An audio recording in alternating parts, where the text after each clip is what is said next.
السلام عليكم ورحمة الله وبركاته.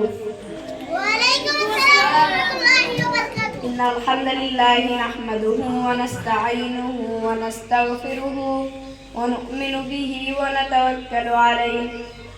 أما بعد، فأعوذ بالله من الشيطان الرجيم. بسم الله الرحمن الرحيم.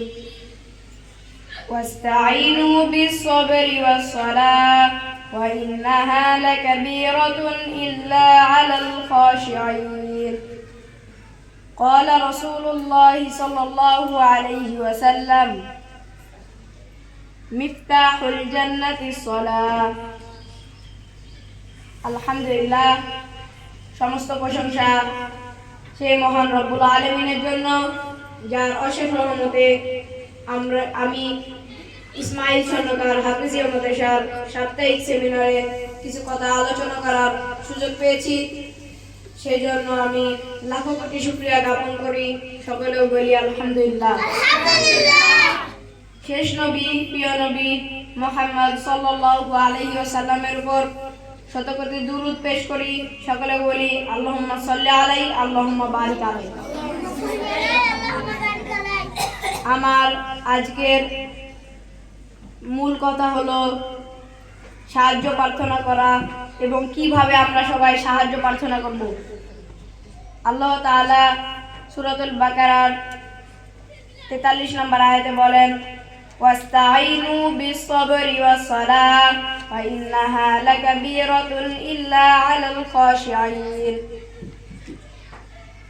তোমরা সালাতের মাধ্যমে সাহায্য প্রার্থনা করো। কি সালাতের মাধ্যমে? তোমরা সালাতের মাধ্যমে সাহায্য প্রার্থনা করো এবং ইহা বিনীত গণ ব্যতীত আর সকলের নিকট নিশ্চিতভাবে কঠিন। তাহলে তোমাকে কিভাবে সাহায্য প্রার্থনা করতে হবে? আল্লাহ তাআলা কুরআনের সূরাতুল বাকারার 43 নম্বর আয়াত আল্লাহ তাআলা বলেছেন, ওয়াস্তাঈনু বিস-সাবরি ওয়াস-সালাহ। তোমরা সাহায্য প্রার্থনা করো। আব্দুল্লাহ শহীদের উপর থেকে হাত সরাও। তোমরা সাহায্য প্রার্থনা করো এবং ইহা বিনীতগণ ব্যতীত আর সকলের নিকট কঠিন। সালাত, তুমি সাহায্য প্রার্থনা করবে এবং সালাত কিয়ামতের দিন কিসের হিসাব আগে নেওয়া হবে? নামাজের হিসাব আগে নেওয়া হবে। আল্লাহ তাআলা কুরআনের মধ্যে বলেছেন এবং নবী করিম সাল্লাল্লাহু আলাইহি ওয়াসাল্লামের অসংখ্য অগণিত হাদিসের মধ্যেও বলেছেন যে মিফতাহুল জান্নাতিস সালাত, নামাজ বেহেশতের চাবি। তাহলে মনে থাকবে নামাজ কি? বেহেশতের চাবি। এবং আরেকটি হাদিসে বলেছেন, আউয়ালু মা ইউহাসাবু বিহিল আবদু ইয়াউমাল কিয়ামাতিস সালাত। কিয়ামতের দিন সর্বপ্রথম নামাজের হিসাব হইবে। তাহলে নামাজ পড়া কি দরকার? নামাজ অবশ্যই পড়া দরকার, কারণ নামাজ কিসের চাবি? বেহেশতের চাবি।